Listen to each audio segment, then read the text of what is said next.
దేవునికి స్తోత్రం. ప్రియమైన సహోదర సహోదరులకు శుభాభివందనములు. ఈరోజు తేని వాగ్దానము కీర్తనలు 80:19.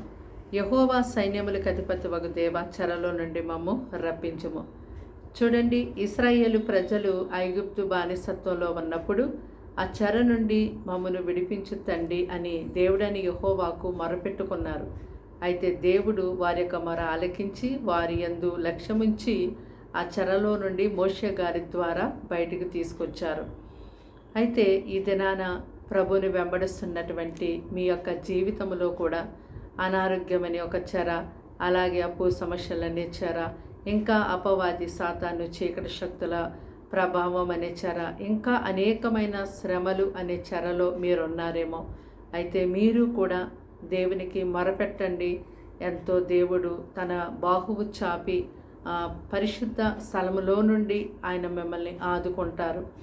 ఆయనకు మొరపెట్టు వారందరికీ ఆయన సమీపముగా ఉండే దేవుడు కనుక మీరు విసుగు చెందకుండా, అసహనానికి గురి కాకుండా దేవునికి మొరపెట్టండి.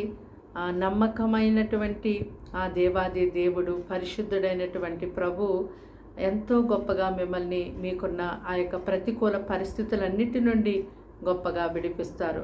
ప్రార్థన.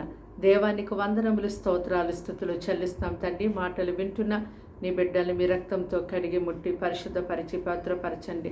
వారికి వారింటి వారికి రక్షణ ఇవ్వండి. వారిని వారి పిల్లల్ని పోషించండి. అయ్యా, 10th క్లాస్ ఎగ్జామ్స్ రాస్తున్న బిడ్డలకి జ్ఞానము, తెలివి, సహాయము, ఆరోగ్యం దయచండి. వారి ప్రయాణ మార్గాలలో, వారి హెల్త్ విషయంలో అయ్యా వారికి జ్ఞానం అందించి నాయన ఎంతో తోడయుండి ఎగ్జామ్ అనేది కూడా మంచిగా రాసుకోవడానికి సహాయం చేయండి ప్రభా. అలాగే అనారోగ్యంతో ఉన్న వారిని ముట్టి స్వస్థపరచండి. అపవిత్ర ఆత్మల చేత పీడించబడుతున్న వారికి విడుదల ఇవ్వండి. ఎవరు ఎలాంటి సమస్యలో ఉన్నారో చూస్తున్న దేవుడు కనుక అయ్యా మీరు విడిపించి రక్షించి కాపాడండి ప్రభా. ఈ దినమంతా వారికి తోడుగా ఉండమని ప్రార్థిస్తున్నాం తండ్రి. ఎందరో నశించిపోతున్నారు రక్షణ లేక. అయ్యా ప్రతి ఒక్కరికి రక్షణ భాగ్యాన్ని దయచేయమని, దీవించి కాచి కాపాడమని, ఈ దినమంతా ప్రత్యేకమైన నీ కాపుదల నీ బిడ్డలకు ఎంతో ఇచ్చి నడిపించమని యేసు నామములో ప్రార్థన సమర్పించి అడిగి వేడుకుంటున్నాం తండ్రి. ఆమేన్.